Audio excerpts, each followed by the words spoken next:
Hello and welcome to a special video on my channel here, which if you haven't already, please subscribe. So we're going to be doing what I think are going to be the 10 best teams to use in FIFA 18. This is going to be in no particular order, so, you know, just because the next team is first doesn't mean I think they're the best or the worst one to use. They're all going to be good teams to use depending on why you want to do it. So, first up is going to be Barcelona. So obviously Barcelona have recently lost Neymar to Paris Saint-Germain in quite a big money move. They've also been underperforming last season. Obviously everybody saw them lose to Paris Saint-Germain and then turn it around. But then the next round, do it exactly the same again, get stuffed in the first leg. And that time they couldn't turn it around. You know, they were quite off the pace in La Liga as well. And with the loss of Neymar, you know, it could be quite interesting trying to, you know, replace Neymar. You know, obviously Messi's getting older, you know, so if it's a full 15-year career mode for you, it could be, you know, quite an interesting save to see how do you replace someone like Messi. Obviously Suarez isn't young either, he's also like 30, so that should be interesting. Next one is going to be Parma. So obviously Parma quite recently were in the Serie A in Italy. They had a bit of financial trouble, got refounded by the fans in Serie D. They've had 2 successive promotions. They're now into the Serie B, which is in FIFA.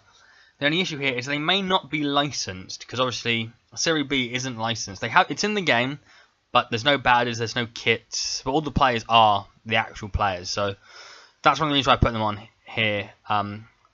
Is because it is going to have the actual squad. It's not going to be a bunch of fake names like the Brazilian league. But yeah, obviously Parma, if you look at their history, you know, they've had some great players. Crespo, Buffon, Cannavaro have all played for them. They won the UEFA Cup in the early 2000s. You know, for me, back in the early days of PES, they were my go-to team because they were like one of the few licensed teams in PES. They had Adriano, who's a beast. But yeah, Parma. Next one up is going to be Forest Green Rovers in the English League 2. So obviously, this is their first time ever in the Football League. They've always been a non-league team. From the town of Nailsworth, which is a population of about 5,000 people. It's the smallest ever team to be in the Football League.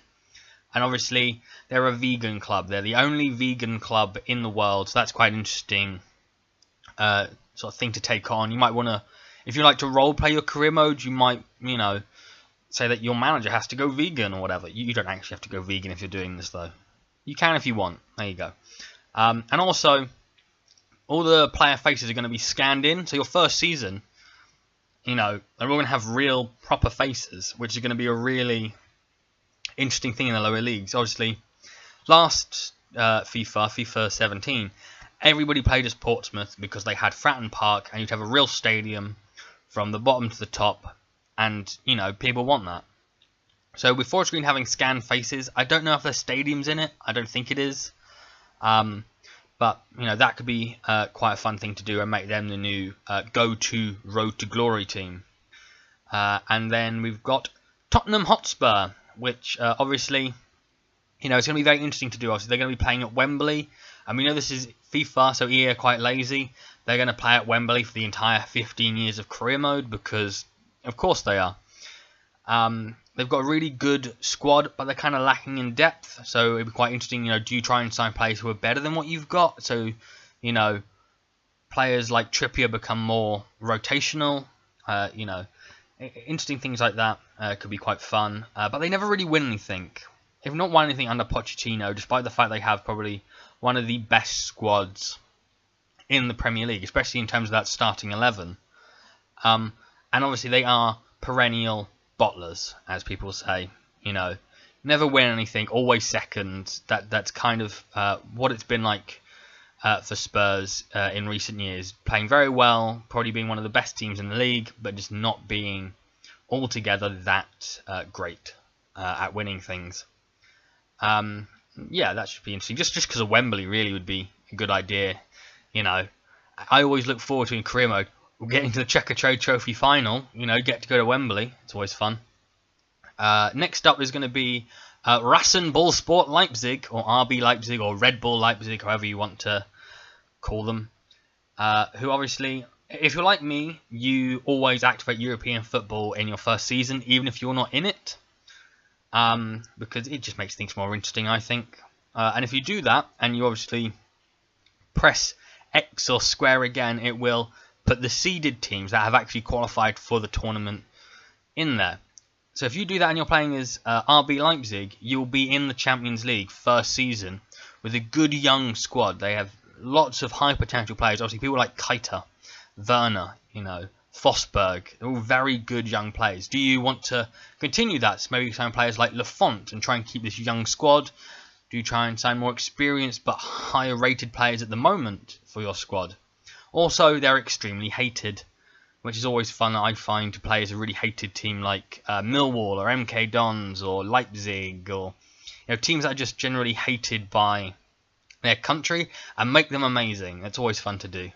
So next up we've got Khabrovsk, SKA Khabrovsk. I don't know how to say that. I apologise for any Russians watching. But it's actually their first time in the Russian Premier League. And obviously, when they got promoted from the first division, there was a lot of talk about it, pretty much all over the football forums and stuff like Reddit and things, because they're in deepest, darkest Siberia. They're right at the other end of the country to the likes of Moscow and St. Petersburg, where most of the big teams are. It's a little ridiculous. Like, it's basically the equivalent of a football league, like a team like, Arsenal playing Qarabağ in Azerbaijan on a weekly basis. It's just not gonna. It's gonna be really hard. They're having to do like a 12-hour flight just to get to an away match. But yeah, I mean that should be quite fun. They're quite and obviously in the Russian Premier League there are like 4 really high quality teams, like 4-star teams, and all the rest are like 2.5-star. So it could be quite interesting, taking probably what is going to be the worst team in the Russian Premier League. And because there's no relegation, you don't really have to worry about that. And just trying to build them up slowly over time to be, sort of the best team in Russia. Take over Zenit St. Petersburg, CSKA Moscow. Obviously, Spartak Moscow won it last year. That could be quite interesting to do. Now, the next one is going to be Lorca FC in the Segunda Liga. Now, the reason why I put them in here is because it's their first time in the second tier of Spanish football. And they were only founded in 2003. They're based in the city of Murcia. And really, I couldn't really find much about them other than that. It was really interesting, to not find anything on them. Which is why I think it will be quite interesting to take them. They won the playoff to get promoted, so they should, on paper, be the worst team in the league. How do you build them up over time? This is going to be quite an interesting road to glory, because you might not be able to, especially on Legendary, you might not be able to win the league the first season. You might just end up being a mid-table side, because it's going to be quite hard. There are some good teams in the Spanish second tier, like Zaragoza, So that could be interesting. So next up is going to be Paris FC, who only got promoted due to the fact that Bastia decided to go all whingy with their finances and get relegated to, I think they got relegated to the 5th tier. They're now like an amateur team, Bastia, which is really weird. But yeah, Paris FC have been promoted despite the fact they lost in the playoff final into the French second tier for the second time in 3 years. Now, if you look at the history of Paris FC, it's quite interesting because of the way it intersects with Paris Saint-Germain. Because at one point, both the clubs merged and then split. And obviously, Paris Saint-Germain went on to be one of the best teams in Europe, whereas Paris FC have been sort of stuck in the lower leagues for the last 10 or so years, maybe even more than that. So, yeah, do you take on Paris Saint-Germain? That would be an interesting challenge to take on. But other than that, I mean, there's not really that much interesting about them. I just thought the way that they got into the league would be quite interesting to take them further to see how far they can go. Next up is going to be Clermont Foot Over, Clermont is a small rugby town. It's a rugby town, so there's not a big football town here, just outside of Paris. So it's another team in that general area of France. But the reason why I've chosen Clermont Foot is because in real life, they're managed by Corian Diacre, who obviously is the only female manager of a professional men's team. There are a couple of women managing.